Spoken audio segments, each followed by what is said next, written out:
Ayo berinvestasi akhirat, bangun rumahmu di surganya. Sempurnakanlah ibadah Anda dengan beramal jariah yang pahalanya tidak terputus hingga akhir kiamat dengan ikut berdonasi untuk pembangunan Masjid Agung Al-Akbar Kota Sorong. Bismillahirrahmanirrahim. Assalamualaikum warahmatullahi wabarakatuh. Innal hamdalillah nahmaduhu wa nasta'inuhu wa nastaghfiruh wa na'udzu billahi min shururi anfusina wa min sayyiati a'malina. Man yahdihillahu fala mudilla lahu wa man yudlil fala hadiya lahu. Asyhadu an la ilaha illallah wahdahu la syarika lah wa asyhadu anna Muhammadan abduhu wa rasuluh. Salawatullahi wa salamuhu wa barakatuhu alaihi wa ala alihi wa ashabihi wa man sara ala nahjihi ila yaumiddin. Allahumma inna nas'aluka al-ikhlasa fil qawli wal amal.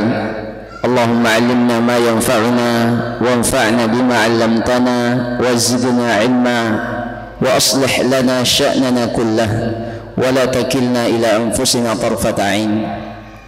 Amma ba'd.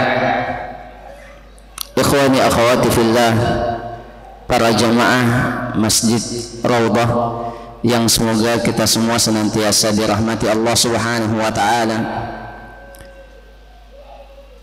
Mari kembali kita memperbaharui kesyukuran kita kepada Allah Subhanahu wa taala atas segala nikmat yang Allah curahkan untuk kita, dengan senantiasa menyadari bahwasanya Allah Subhanahu wa taala memberikan nikmatnya kepada kita, nikmat yang sangat banyak yang tidak terputus sampai detik ini. Nikmat-nikmat yang hendaknya kita berusaha untuk mensyukurinya dengan sebenar-benarnya kesyukuran, dengan senantiasa kita memuji Allah Subhanahu wa taala, membesarkan Allah di dalam hati kita, dan juga senantiasa mempergunakan nikmat tersebut dalam kebaikan, ketaatan, ibadah kepada Allah Subhanahu wa taala. Salawat dan salam semoga senantiasa tercurahkan untuk panutan kita Rasulullah sallallahu alaihi wasallam serta seluruh keluarga dan sahabat beliau dan seluruh pengikut setia beliau hingga hari kiamat nanti. Siapa yang tahu keutamaan salawat kepada Nabi sallallahu alaihi wasallam? Ada yang tahu keutamaan salawat kepada Nabi sallallahu alaihi wasallam?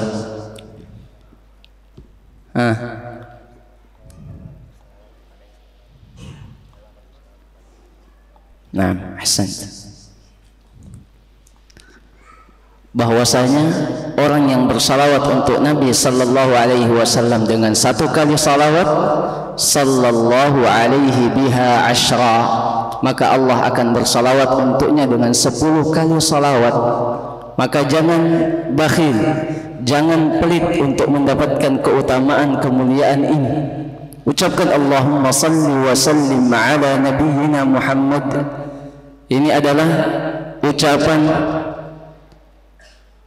yang menunjukkan bahwa kita telah melaksanakan perintah Allah. Allah yang memerintahkan kita untuk bersalawat untuk Nabi sallallahu alaihi wasallam, sekaligus sebagai bukti atau salah satu bukti kecintaan kita kepada Nabi Muhammad sallallahu alaihi wasallam. Para jemaah yang semoga dirahmati Allah Subhanahu wa taala, pada kesempatan yang mulia ini, di antara dua kewajiban kita sebagai hamba Allah Subhanahu wa taala, kita sama-sama hendak mengkaji satu tema yang sangat penting, yaitu tentang hakikat kehidupan kita di dunia ini. Tentunya untuk menyadari hakikat sesuatu itu bisa kita dapatkan dengan mengetahui dari sumbernya yang asli.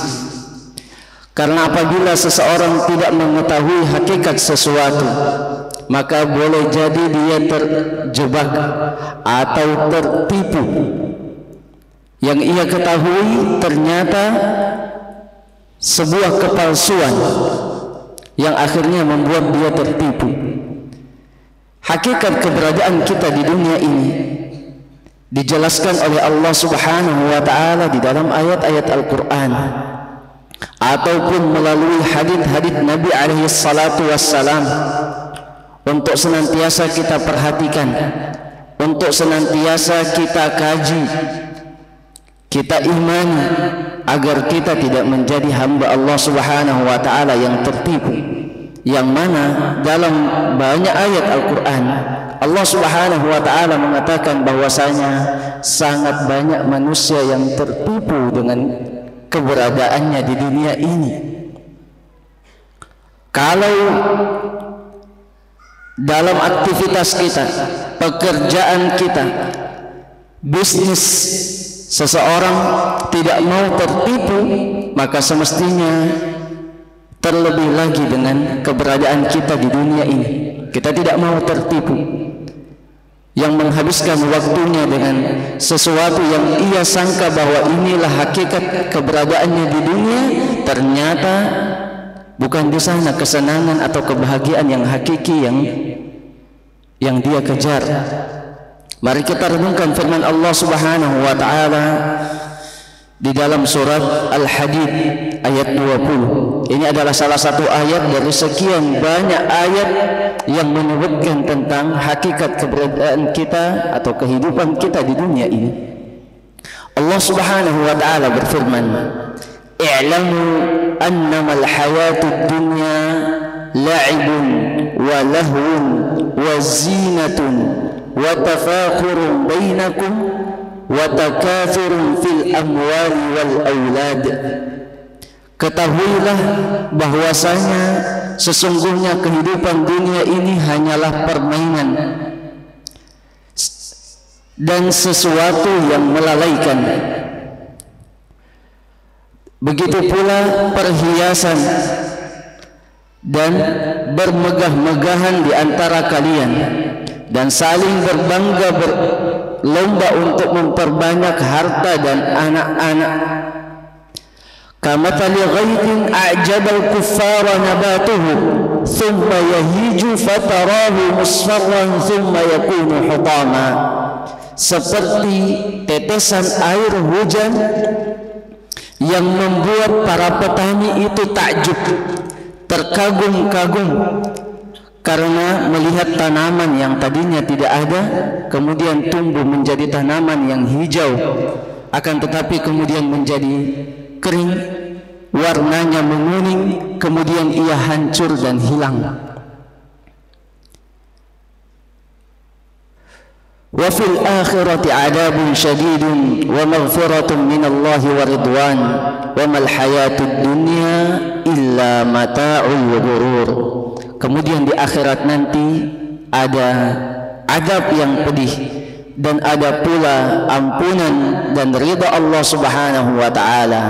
Adapun kehidupan dunia ini tidaklah melainkan ia hanya kesenangan yang menipu. Para jamaah sekalian, di dalam ayat yang mulia ini Allah Subhanahu wa taala menyebutkan kepada kita tentang hakikat kehidupan kita di dunia ini, bahwa kehidupan di dunia ini tidak lepas dari 5 perkara yang Allah sebutkan. Apa itu? La'ibun, permainan, lahwun, sesuatu yang melalaikan, wazinatun, perhiasan yang seringkali menyilaukan mata seseorang, wa tafakhurun bainakum, sesuatu yang membuat seseorang saling berbangga-bangga, wa takathurun fil amwali wal aulad, membuat seseorang berbangga-bangga pada banyaknya anak-anak, banyaknya harta yang dia miliki. Bukankah seperti ini yang kita dapatkan dalam kehidupan dunia kita? Ketika seseorang menghabiskan waktunya untuk bermain, menghabiskan waktunya dalam perkara yang membuat dia lalai, Waktunya terus berjalan pada hal-hal yang tidak bermanfaat. Waktunya ia habiskan untuk mengejar sesuatu yang dapat dibanggakan kepada orang lain. Saya lebih banyak hartaku daripada hartanya, saya lebih mulia. Kalau saya memiliki anak yang lebih banyak, berarti saya lebih mulia daripada yang tidak punya anak atau anaknya lebih sedikit. Dan ini menjadi kenyataan yang kita lihat dalam kehidupan dunia kita. Kekaguman seseorang dalam berbangga-bangga tersebut seperti kekaguman seorang petani ketika melihat tetesan air hujan. Disebutkan bahwa al-ghaith, tetesan air hujan, yang dimaksud dalam ayat ini adalah tetesan air hujan yang lama ditunggu-tunggu. Lama tidak hujan, tiba-tiba turun hujan, membasahi bumi yang tandus, yang tadinya tidak ada tumbuhan, menumbuhkan tumbuhan-tumbuhan yang hijau. Tumbuhan yang hijau kalau dari tadi tidak ada apa-apa, kemudian tumbuh tinggi menghijau, itu sangat enak dipandang. Khususnya para petani yang bergelut pada tanaman tersebut akan terkagum-kagum. Akan tetapi apakah sesuatu yang mengagumkan itu abadi? Terus menerus membuat seseorang terkagum? Tidak. Thumma yahiju fatarahu musfarran thumma yakunu hutama. Tanaman yang hijau itu akan kering. Yang tadinya terlihat segar akan kering. Yang tadinya terlihat hijau akan menguning. Dan yang tadinya tumbuh lebat akan hancur dan hilang. Inilah hakikat kehidupan seseorang di dunia ini. Yang tadinya tidak ada, kemudian ada. Yang tadinya lemah, kemudian menjadi kuat, akan kembali lemah dan hilang. Dalam ayat yang lain Allah berfirman, dan ini mengingatkan kita semua, setiap manusia. Allahul ladzi khalaqakum min dha'fin thumma ja'ala min ba'di dha'fin quwwah thumma ja'ala min ba'di quwwatin dha'fan wa syaibah. Allah yang menciptakan kalian dalam keadaan lemah. Apakah ada bayi yang lahir langsung bisa lari? Bayi yang lahir langsung kuat? Tidak ada. Semuanya lemah. Jangankan melakukan sesuatu apapun, untuk berbicara, meminta sesuatu yang dia inginkan saja tidak mampu. Kenapa? Lemah, penuh dengan kelemahan. Tapi kata Allah, "Tsumma ja'ala min ba'di dha'fin quwwah." Tapi Allah yang menjadikan setelah dia lemah di masa kecilnya, ia kemudian menjadi kuat. Siapa yang berikan kepada dia kekuatan? Allah Subhanahu wa ta'ala. Tapi apakah kekuatan seseorang itu kekal abadi ada pada dirinya? Selama dia hidup dia kuat terus? Tidak. Kata Allah, "Tsumma ja'ala min ba'di quwwatin dha'fan wa syaibah." Setelah dia kuat akan datang lagi masa lemah. Setelah masa mudanya berlalu akan datang masa tua. Ini yang hendaknya kita fahami dengan baik, agar kita tidak tertipu dengan kehidupan dunia. Sebagaimana ditutup oleh Allah Subhanahu wa ta'ala dalam ayat dalam surat Al-Hadid tadi, bahwa wa fil akhirati adzabun syadidun wa maghfiratun minallahi wa ridwan. Maknanya apa? Setelah tadi masa kuat, setelah tadi hijau, yang hijau menguning dan hancur, dia akan hilang. Apakah hilang begitu saja? Tidak. Ia berpindah. Yang kuat tadi akan mati dan berpindah pada kehidupan yang lain, yaitu kehidupan di alam akhirat. Adapun kehidupan di alam akhirat, kehidupan yang hakiki, di sana hanya ada dua keadaan. Adzabun syadid, apakah ia mendapatkan adab yang pedih, atau maghfiratun minallahi wa ridwan, atau mendapatkan ampunan dan ridha Allah Subhanahu wa ta'ala. Siapa yang mendapatkan adab yang pedih, maka dialah yang celaka, dan yang beruntung adalah mereka yang mendapatkan maghfirah, ampunan dan ridha Allah Subhanahu wa taala. Wa mal hayatud dunya illa mata'ul ghurur. Tidaklah kehidupan dunia ini melainkan kesenangan yang menipu. Menipu banyak manusia. Menipu sangat banyak manusia yang tadinya sibuk untuk tafakhur, takafur fil amwali wal aulad, sibuk untuk bermegah-megahan, sibuk untuk saling membangga-banggakan dirinya, tiba-tiba waktunya di dunia ini habis. Inilah orang yang tertipu. Kalau waktunya sudah habis baru mau berpikir apa yang kita mau bawa menuju akhirat, apa yang kita mau bawa menuju kehidupan kita berikutnya. Maka dari itu, jamaah sekalian, Nabi alaihi salatu wassalam menyebutkan ketika ada di antara sahabatnya yang mengasihani Nabi sallallahu alaihi wasallam ketika melihat keadaan dunia beliau. Bagaimana keadaan dunianya Nabi sallallahu alaihi wasallam? Apakah seperti kita di zaman ini? Diriwayatkan oleh Ummul Mukminin Aisyah radhiyallahu anha, beliau mengatakan, dulu kami pernah melihat bulan 1 kali, 2 kali, menghitung bulan 3 kali, melihat bulan 3 kali, maksudnya apa? Berlalu 2-3 bulan, sedangkan di dalam dapur Nabi sallallahu alaihi wasallam tidak pernah dinyalakan api. Maksudnya apa? Tidak ada sesuatu yang bisa dimasak untuk dimakan. Urwah radhiyallahu anhu bertanya kepada Aisyah radhiyallahu taala anha, lalu apa yang dimakan oleh Nabi sallallahu alaihi wasallam dan keluarganya? Beliau menjawab, al-aswadan, at-tamru wal ma'. Hanya ada 2, yaitu kurma dan air putih. Dimakan selama berapa lama? 3 bulan berturut-turut.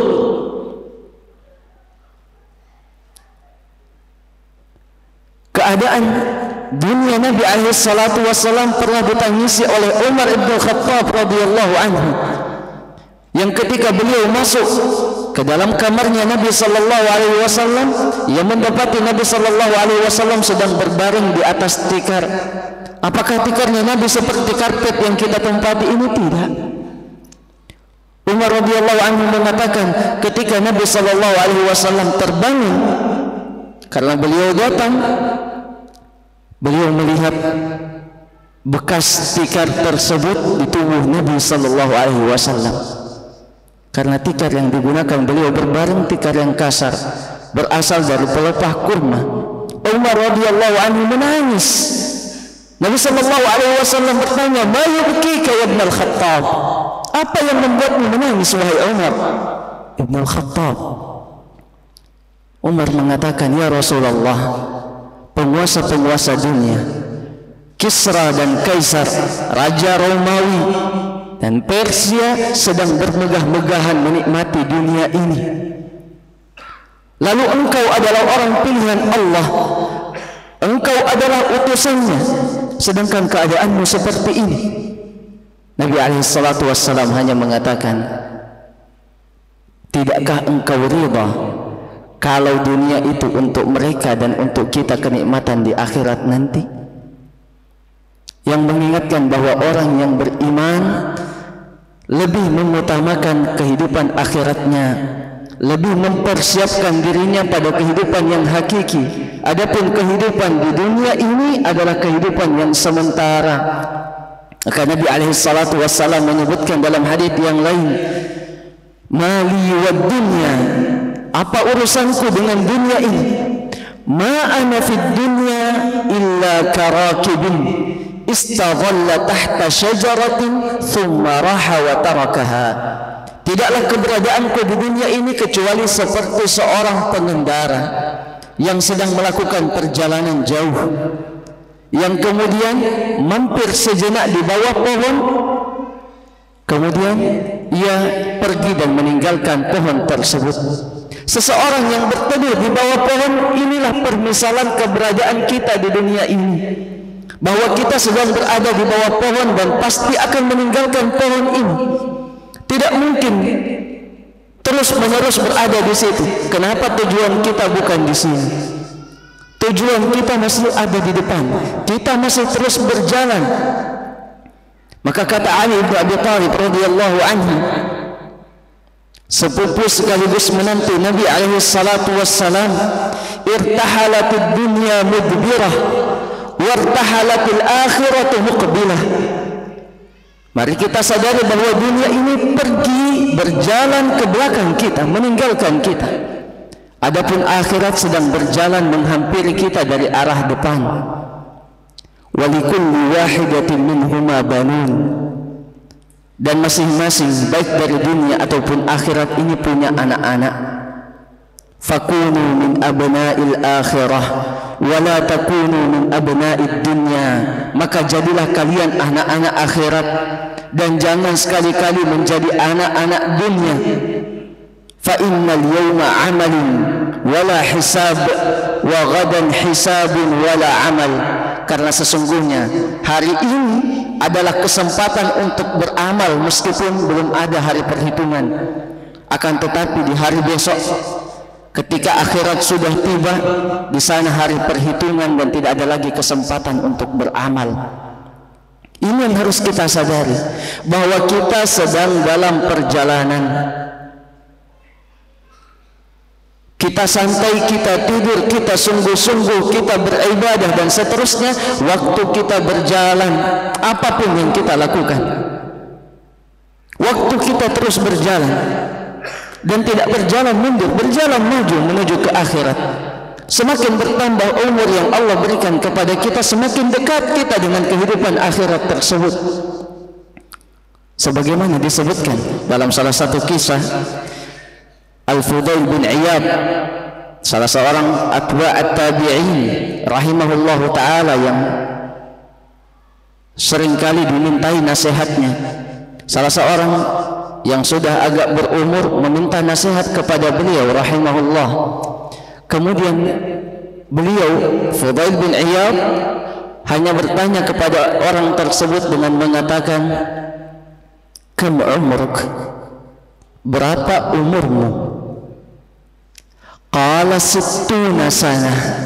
Orang ini menjawab, saya berumur 60 tahun. Qal idzan anta mundu 60 sanatin tasiru ila Allah wa yushiku an tasil. Kalau begitu, engkau sejak 60 tahun berjalan menuju Allah dan sebentar lagi engkau akan sampai. 60 tahun berjalan menuju Allah. Kalau seorang berjalan di dunia ini, satu hari dia sampai mana? Kalau dulu seseorang yang berjalan kaki, kalau dia berjalan satu pekan, sudah sampai dari Madinah ke Mekah 400 kilo. Kalau seorang berjalan bertahun-tahun, berpuluh tahun, maka dia mungkin sudah sampai pada ratusan ribu kilo kalau terus berjalan. Dan itulah hakikat kehidupan kita. Beliau mengatakan, yushiku antasil, mungkin sebentar lagi engkau akan sampai. Kenapa sudah berjalan lama? Orang ini kemudian mengatakan, inna lillahi wa inna ilaihi raji'un. Apa maknanya? Ada yang tahu makna kalimat ini?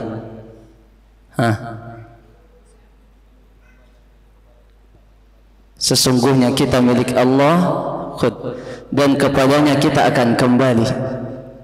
Orang ini menjawab, inna lillahi, atau Fudail bin Iyad bertanya kepada orang yang mengucapkan istirja tersebut, kalimat istirja, inna lillahi wa inna ilaihi raji'un, hal ta'rifu ma'naha, apakah kau paham makna kalimat tersebut? Diingatkan, boleh jadi kita juga seperti itu. Kita selalu mengucapkan kalimat ini tapi kita tidak memahami maknanya, atau kita fahami tapi tidak kita renungkan maknanya. Orang ini mengatakan, saya tahu maknanya. Inna lillahi abdin wa inna ilaihi raji'. maknanya adalah sesungguhnya kita adalah hambanya Allah, dan sesungguhnya kita pasti akan kembali kepadanya. Qal man alima annahu lillahi abdun falya'lam annahu mawqufun baina yadayhi. Siapa yang mengetahui, menyadari bahwa dia adalah hambanya Allah, maka hendaknya dia pun mengetahui dan menyadari bahwa suatu saat dia akan berdiri di hadapan Allah Subhanahu wa ta'ala. Wa man 'alima annahu mawqufun baina yadayhi falya'lam annahu mas'ul. Dan siapa yang menyadari bahwa dia akan berdiri di hadapan Allah Subhanahu wa ta'ala secara langsung, maka hendaknya dia menyadari bahwa dia akan dimintai pertanggungjawaban atas nikmat-nikmat yang Allah berikan selama di dunia ini. Wa man 'alima annahu mas'ul falyu'idda lis-su'ali jawaba. Dan siapa yang tahu, menyadari bahwa dia akan dimintai pertanggungjawaban, maka hendaknya dia persiapkan jawaban atas pertanyaan yang akan ditanyakan kepadanya. Jamaah, semua nikmat kita akan ditanya. Apakah kita siap untuk menjawab pertanyaan tersebut? Apakah kita siap mempertanggungjawabkan setiap nikmat yang Allah berikan kepada kita? Padahal nikmat tersebut sangat banyak, tidak mampu kita hitung jumlahnya. Yang mana yang kita gunakan untuk ketaatan, yang mana yang kita gunakan untuk kemaksiatan. Bagaimana kita mau jawab di hadapan Allah Subhanahu wa ta'ala bahwa kita menggunakan nikmatnya untuk kezaliman? Orang ini kemudian yang bertanya kepada Fudail bin Iyad minta nasihat, itu kemudian ketakutan dan mengatakan, malhilah, lalu apa solusinya? Sedangkan umur saya sudah tua. Apa solusinya? Saya takut ketemu Allah Subhanahu wa ta'ala dalam keadaan mungkin banyak kelalaian dan seterusnya. Kata beliau rahimahullahu ta'ala, mudah saja.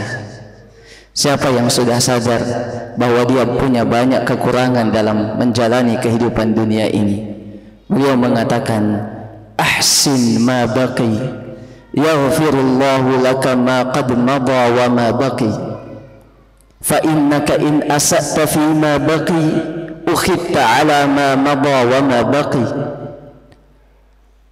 Dia mengatakan, perbaikilah sisa hidupmu, niscaya Allah Subhanahu wa ta'ala akan mengampuni semua yang telah lalu dan juga apa yang tersisa dari kehidupanmu di dunia ini. Karena sesungguhnya apabila engkau tidak memperbaiki sisa hidupmu, tidak bertaubat, tidak kembali kepada Allah Subhanahu wa ta'ala, maka Allah akan menghukummu atas semua yang telah lalu ataupun apa yang tersisa dari hidupmu. Yang mendorong kita untuk senantiasa bertaubat dan kembali kepada Allah Subhanahu wa ta'ala dengan senantiasa memperhatikan syarat-syarat diterimanya taubat kepada Allah Subhanahu wa ta'ala, bahwa kita memohon ampunan kepadanya, menyesali semua yang dosa yang kita lakukan, berjanji untuk tidak kembali lagi melakukannya dan meninggalkan semua dosa tersebut, dan kemudian memperbanyak amalan saleh di sisa umur waktu yang Allah berikan kepada kita. Jamaah sekalian, jangan ada yang menganggap bahwasanya yang pantas untuk takut bahwa waktunya akan habis hanya orang-orang yang tua saja, hanya orang yang sakit saja. Oh, yang mau mati atau yang sudah dekat ajalnya siapa? Oh, itu yang sudah tua, yang umur 60, 70. Kalau masih muda, masih 20, masih 30, oh masih jauh, masih lama. Apa betul seperti itu? Tidak. Ada anak muda yang mati? Banyak. Ada orang sehat, kuat dan mati? Ada. Bahkan sangat banyak. Maka dari itu kita harus sadari bahwa tidak tahu bahwa berapa lama umur kita sudah sampai kepada Allah Subhanahu wa ta'ala. baik yang tua ataupun muda, baik yang sehat ataupun yang sakit, yang kaya ataupun miskin, hendaknya menyadari hal ini, bahwa bagaimanapun kehidupan, keadaan kita di kehidupan dunia ini, bagaimana semua itu mendekatkan kita kepada Allah Subhanahu wa ta'ala dengan memanfaatkan nikmatnya dalam kebaikan dan ketaatan. Ini yang diisyaratkan oleh Al-Imam Asy-Syafi'i rahimahullahu ta'ala dalam nasihat beliau, kam min sahihin mata min ghairi illatin wa kam min saqimin asha hina min ad-dahr. Ada berapa banyak orang yang sehat kuat wafat, meninggal tiba-tiba meskipun tanpa penyakit sedikit pun. Dan ada berapa banyak orang yang sakit, yang disangka sudah dekat kematiannya, ternyata masih ada umurnya, masih diberi kesempatan oleh Allah Subhanahu wa ta'ala. Wa kam min fata amsa wa asbaha dhahikan wa akfanuhu fil ghaibi tunsaju wa huwa la yadri. Dan ada berapa banyak pemuda yang tertipu dengan kekuatannya, dia habiskan dengan kelalaian, tertawa siang malam, sore dan pagi hari, sedangkan kain kafannya sedang ditenun dalam keadaan dia tidak mengetahuinya. Hendaknya kita senantiasa memperbaiki keadaan diri kita, bagaimanapun kita atau kondisi nikmat dunia yang Allah berikan kepada kita, hendaknya kita manfaatkan dalam kebaikan dan ketaatan kepadanya. Kita lihat bagaimana petunjuk Allah, petunjuk Nabi alaihi salatu wassalam, untuk senantiasa kita berada di atasnya, agar Allah Subhanahu wa ta'ala memberikan atau menjaga petunjuknya kepada kita semua dan memudahkan kita dalam mempertanggungjawabkan setiap nikmat yang Allah berikan kepada kita. Para jamaah yang semoga dirahmati Allah Subhanahu wa ta'ala, sepertinya sudah masuk waktu Isya ya. Cukup kan atau ada kef? Ba'da Isya? La ya. Antum wujud Ustaz. Baik, Allah yabarik fikum. Mungkin ini yang bisa kita jadikan bahan untuk saling nasihat menasihati, saling ingat mengingatkan pada kesempatan ini ya. Semoga bermanfaat, semoga betul-betul bisa menjadi pengingat untuk kita jadikan pegangan hidup, agar kita tidak menjadi bagian dari hamba-hamba Allah Subhanahu wa ta'ala yang tertipu dengan kehidupan dunia ini dan mengantarkan kita pada ridha dan surga Allah Subhanahu wa ta'ala di akhirat nanti. Kita cukupkan sampai di sini. Sallallahu ala nabiyina Muhammadin wa ala alihi wa ashabihi ajma'in. Subhanakallahumma wa bihamdik, asyhadu an la ilaha illa anta, astaghfiruka wa atubu ilaik. Wassalamualaikum warahmatullahi wabarakatuh. Ayo dukung media dakwah Masjid Agung Al-Akbar dengan ikut berdonasi pengadaan alat multimedia dan operasional dakwah. Usia boleh terputus, pahala jariah mengalir terus.